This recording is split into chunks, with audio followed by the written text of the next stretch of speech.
सभी को सादर नमस्ते। आर्यन योगा यूट्यूब चैनल में आप सभी का हार्दिक स्वागत है। आप सभी के सुस्वास्थ्य कामनाओं के साथ साथ हम लास्ट वीडियो में कुछ प्राणायाम के बारे में जानकारी दिए थे। आइए जानते हैं वो सब प्राणायाम जो हमारे शरीर में इम्यूनिटी बूस्टिंग के कार्य करता है। जी हाँ, हम सभी के शरीर के अंदर परमपिता परमात्मा ने एक एक ऑक्सीजन प्लांट और वेंटिलेटर दे रखे हैं, बस उसे एक्टिव करने की आवश्यकता है। जी, आपको बताना चाहूँगा कि भस्त्रिका प्राणायाम एक ऐसे प्राणायाम है जो हमारे शरीर के अंदर ऑक्सीजन की मात्रा को भरपूर मात्रा में भर करके हमारे शरीर को सक्रिय कराने के साथ साथ इम्यूनिटी बूस्ट कराने में बहुत ही सहायक होती है। लंग्स की एक्टिवेशंस कैपेसिटी को बढ़ाने के साथ साथ डायफ्राम की एक्टिवेशंस कैपेसिटी को बढ़ाने के साथ साथ चेस्ट रीजन के जितने भी पार्ट्स हैं सभी पार्ट्स को एक्टिव करते हुए समग्र शरीर के अंदर ऑक्सीजन को भरपूर मात्रा में पहुंचा करके हमारे शरीर को स्वस्थ निरोग रखने के लिए बहुत ही सहायक होती है। आइए जानते हैं यह प्राणायाम कैसे करते हैं, कब करते हैं एवं कितने समय तक करते हैं तथा इसके नियम एवं अनुशासन क्या क्या है। सबसे पहले प्राणायाम करने के लिए कुछ रूल्स रेगुलेशंस होती हैं, उसके बारे में जानते हैं। ध्यान देने वाली बात यह है कि शरीर में किसी भी प्रकार की विजातीय द्रव्यों का नहीं होना चाहिए, अर्थात प्रातःकाल शौचादि से निवृत्त होकर के पेट को संपूर्ण रूप से खाली करते हुए श्वसन तंत्र को शोधन करते हुए जब हम प्राणायाम की प्रक्रिया को अवलंबन करते हैं तो इसका लाभ भरपूर मात्रा में हमें मिलती है। तो आइए जानते हैं भस्त्रिका प्राणायाम करने की विधि। सर्वप्रथम किसी भी एक ध्यानात्मक आसन यथा पद्मासन, सिद्धासन, सुखासन, स्वस्तिकासन अथवा वज्रासन की स्थिति में बैठ जाएंगे। बैठने के पश्चात हथेली पे ध्यान मुद्रा की स्थिति का अवलंबन करेंगे। दोनों हथेलियों में अंगुष्ठ के अग्रभाग, तर्जनी के अग्रभाग दोनों को स्पर्श कराते हुए हथेलियों को आकाशमुखा रखेंगे एवं कलाइयों को घुटनों के ऊपर स्थापन करते हुए कमर सीधा, रीढ़ के हड्डी सीधा, गर्दन को समानता में एक सरल रेखा की स्थिति में सीधा रखेंगे। उसके पश्चात एक बार लंबी गहरी सांस लेकर के छोड़ देंगे। पुनः इसी प्रक्रियाओं को धीरे धीरे प्राणायाम करने के विधि के अनुसार मध्यम स्वर मध्यम गति में सांस की गति को लेना है। जब हम सांस लें तो दोनों नासिकाओं के माध्यम से ही सांस को अंदर की तरफ प्रविष्ट कराएं। तत्पश्चात हृदय स्थल तक अर्थात डायफ्राम तक ही सांस को पूर्ण रूप से भरें।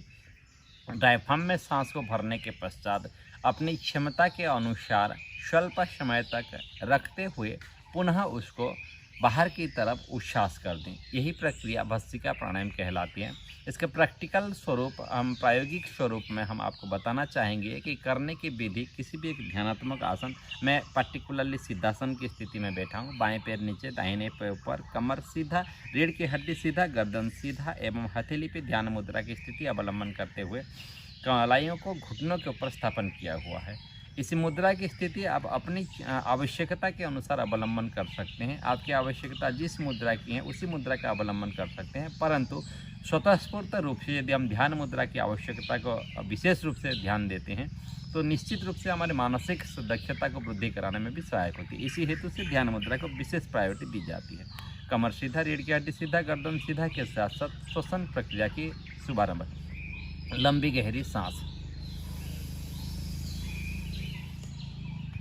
इसी क्रम में सांस को लिया जाता है, पुनः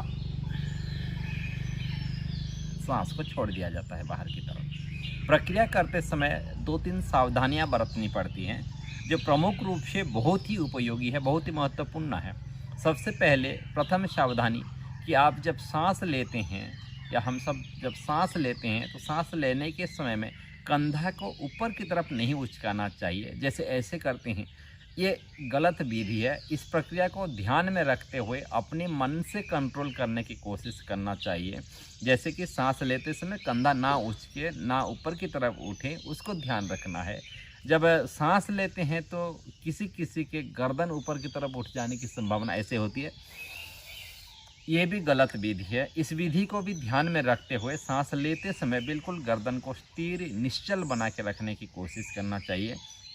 तृतीय विशेष रूप से सावधानी बरतने वाली प्रक्रिया होती है कि जब हम नॉर्मली सांस लेते हैं तो सीधी सीधी सांस जो है ना हमारे पेट में चली जाती है और पेट से सांस बाहर आती है, अर्थात पेट का अप एंड डाउन होना स्वाभाविक रूप से बनती है। तो इस प्रक्रिया में थोड़ा सा बदलाव आती है। जब हम सांस लेते हैं तो सांस अंदर की तरफ जब हम ले रहे हैं तो धीरे धीरे पेट को अपने अंदर की तरफ खींच करके डायफ्राम में सांस को भरना है, अर्थात छाती के आसपास ही आपको सांस को रोकना है और सांस छाती से ही वापस करने की प्रयास करना है। इसी प्रक्रिया का भस्त्रिका प्राणायाम कहा जाता है। भस्त्रिका प्राणायाम का अर्थ विशेष रूप से हमारे श्वसन तंत्र के साथ जुड़ा हुआ प्रक्रिया है, जो हमारे लंग्स को एक्टिव करने में सहायक होती है, डायफ्राम को एक्टिव करने में सहायक होती है। नासिका से लेकर के हृदय स्थल तक के, अर्थात लीवर की अपर साइड से लेकर के नासिका पर्यंत के जितने भी हमारे श्वास नलिका के यंत्र हैं, सभी यंत्र को शोधन करने के साथ साथ विशुद्ध रूप देने के साथ साथ उनकी कार्य क्षमता को त्वरान्वित करने में, वृद्धि करने में सहायक होती है। वर्तमान के समय में जहां ऑक्सीजन की मारामारी चल रही है या ऑक्सीजन के नाम पे जो मौतें हो रही हैं, उससे बचना यदि चाहते हैं तो यह प्रक्रिया सर्वोत्तम प्रक्रिया मानी जाएगी, क्योंकि इससे हमारे लंग्स की एक्टिवेशन कैपेसिटी 75% मोर एक्टिव हो जाती हैं। उसी के साथ साथ डायफ्राम की एनलार्जमेंट बढ़ जाती है। श्वास की प्रक्रिया को त्वरान्वित करने के साथ साथ हमारे विशेष रूप से नासिका से रिलेटेड जितनी भी बीमारियां होती हैं, sinus, sinusitis, eosinophil, insomnia, anxiety, migraine pain, headache, epilepsy, thyroid, tonsillitis एवं अस्थमा आदि रोगों को समूले नाश करने की क्षमता रखता है यह प्राणायाम। करने की सहज सरल विधि है। किसी भी एक ध्यानात्मक आसन में बैठें, धीरे से सांस को लें, धीरे से सांस को छोड़ें। यही प्रक्रिया को मैं 3 बार करके दिखाता हूँ, आप आराम से देखिए, आराम से महसूस कीजिए और उसी प्रक्रिया को पुनरावृत्ति करने की कोशिश कीजिएगा।